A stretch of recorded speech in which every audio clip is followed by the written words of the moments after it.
إن الحمد لله نحمده ونستعينه ونستغفره ونعوذ بالله من شرور أنفسنا ومن سيئات أعمالنا. من يهده الله فهو المهتد ومن يضلل فلا هادي له، وأشهد أن لا إله إلا الله وحده لا شريك له، وأشهد أن محمدا عبده ورسوله أما بعد. Dhe falendrojmë dhe lavdrojmë Allahun e lartësuar ashtu siç e meriton ai Gjalla Xhelalu. Selamat ja dërgojmë mësuesit e njerëzisë Muhammed Mustafas sallallahu alaihi wasallam, familjes tij, shokëve të tij dhe gjithë besimtarëve të cilët e ndjekin dhe pasojnë rrugën e tij. Të dashur vëllezër besimtar, ky muaj mubarak i Ramazanit vetëm se po shkon për arsye se kemi hyrë edhe ditën e fundit të tij, dhe kjo është xumaja e fundit e këtij muaji mubarak, për arsye se sot javë është Bajram me lejen e Zotit. Andaj muslimani në fund të garës së tij duhet që ta jap maksimumin në ibadet, në adhurim, në përmendje ndaj Zotit Gjalla Xhelalu, në leximin e Kuranit, në namazin e natës, në mënyrë që ta gjen nata e Kadrit duke bërë ibadet dhe të shkruhet tek Zoti Gjalla Wala si ibadetxhi dhe falës. Sepse në këtë 10 ditëshin e fundit është nata e Kadrit të dashur vëllezër, ku Allahu Azza wa Jall e lavdron në ajetet e Kuranit famlart, ashtu siç thot në surën Dukhan ajeti 3-8, inna anzalnahu fi lejletin mubarakah, ku Allah Azza wa Jall thot ne e kemi zbrit Kur'anin në natën e bereqetshme, pra në natën e Kadrit. Allahu Azza wa Jall e quajnë natë e bereqetshme, me plot bereqet, me plot mirësi, me plot rahmet që zbret në atë natë nga ana Allah të lartësuar. Inna kunna mundhirin, thot Allahu Azza wa Jall, fiha yufraku kullu amrin hakim. Ne zbretëm thot Kur'anin në natën e bereqetshme, sepse ne dëshiruam t'ia tërheqim vrejtjen njerëzve me Kur'anin famlart. Atë natë thot çdo gjë shënohet në mënyrë precize dhe të prerë, çdo gjë vendoset në mënyrë të prerë, thot Zoti Gjalla Wala. Amran min indina, nga ana jonë thot Zoti Gjalla Wala. Në atë natë saktohen për një vit gjanat që kanë ndodhur në dynja, andaj lutej Allahun Azza wa Jall që të jetë e hajrit dhe e mirë. Inna kunna mursilin rahmatan min rabbik innahu huwas samiul alim. Do të më të vërtet ne jem ata të cilët i kemi dërguar pejgamberët në mënyrë që t'ia tërheqim vrejtjen njerëzve dhe të thrasin në rrugën e drejtë.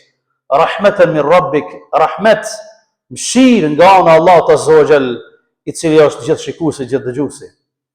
Allah Azza wa Jall një sure komplete ka zbrit për natën e Kadrit, ku thot inna anzalnahu fi lejletil qadr, ne e kemi zbrit Kur'anin në natën e Kadrit, wa ma adraka ma lejletul qadr, e çka e din ti çka është nata e Kadrit, sepse fjala qadr do thot vlerë, do thot vlerë.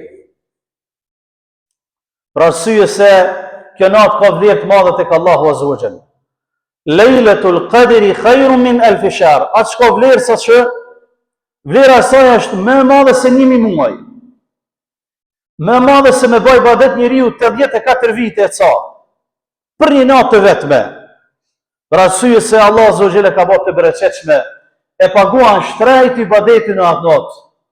E paguan shtrejt sadakan në atë natë, përmendjen e tij, vlerën e tij, sa me dhon ndoshta sadaka për 84 vite.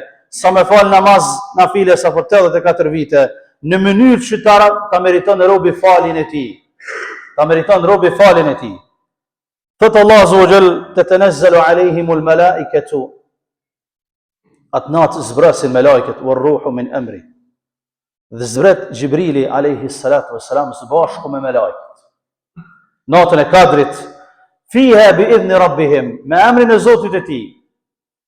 Për arsye se Gjibrili alayhis salam është ai i cili ka zbrit Kur'anin në natën e Kadrit dhe zbret pikërisht në natën e Kadrit për ta kontrolluar Kur'anin në dynjë, çka bën njerëzit me të. A janë duke lexuar librin e Zotit apo jo? A janë duke punuar me të apo jo? A janë duke medituar te apo jo? A janë duke u fal me të apo jo?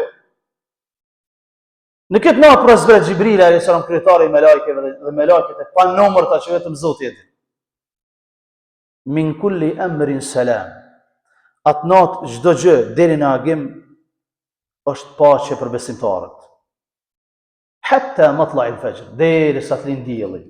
Është paqe për muslimanin, është begati, siguri, rahmet, mëshirë, falje për besimtarin i cili ja ka dhënë hakun Ramazanit.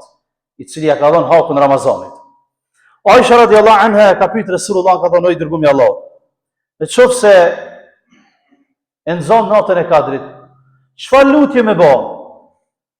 A ka një lutje të veçantë që duhet me shpeshtu muslimani gjatë këtyre 10 ditëve të fundit të Ramazanit?" Ka thonë po. Ka thonë: "Lutë Allahun me këtë dua: Allahumma innaka afuun tuhibbul afwa fa'fu anni." O Allah, ti je falës, e don faljen, më fal mua. Kjo është doja që ja ka mësuar Resulullah Aishës radiallahu anha.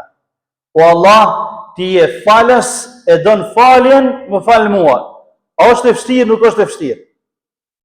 Mësoj të dashur vëllezër besimtar, lutni Allahun në sejdë me këtë dua.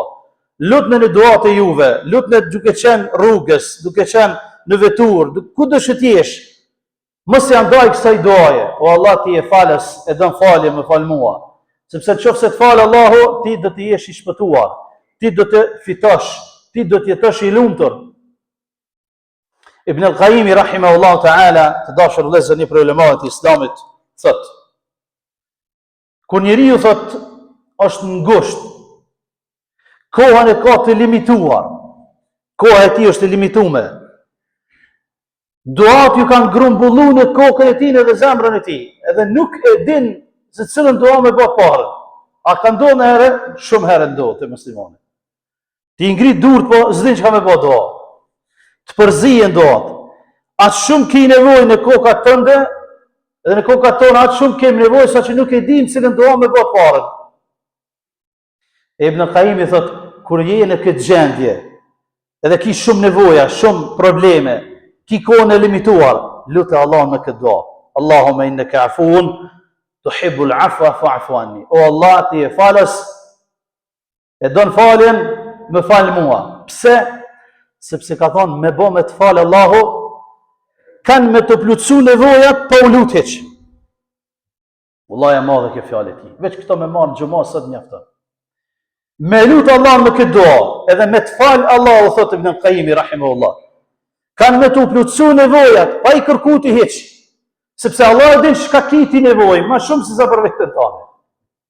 Andaj dashur vëllezër, ta lutni Allahun azza wa jall me këtë dua, sepse kur nalesh e mediton thellë këtë dua, që Allahu më na fal neve, do të thotë falje për trupat, do të thotë shëndet të plot.